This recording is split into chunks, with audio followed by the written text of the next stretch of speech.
जान कहे रूसल बारू, बहरी अकेले आके सूतल बारू।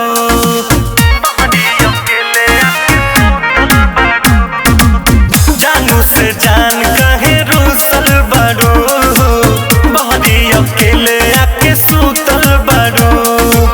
क्या है प्रॉब्लम बता दीजिए ना।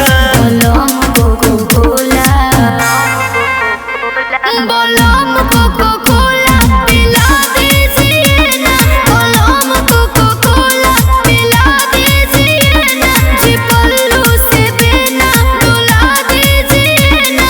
बलम कोको कोला ला दीजिए ना।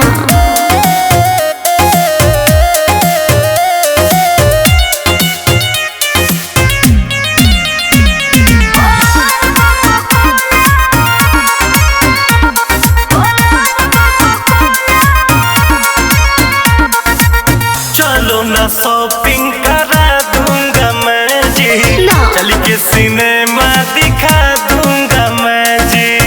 आप मुझे अपनी बातों में फुसलाइए मत, समझे। चलो ना शॉपिंग करा दूंगा मैं जी, चल के सिनेमा दिखा दूंगा मैं जी।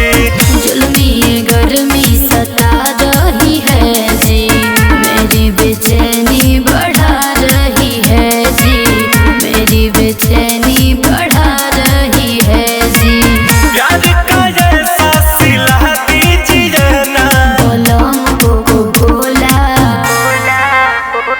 बोलो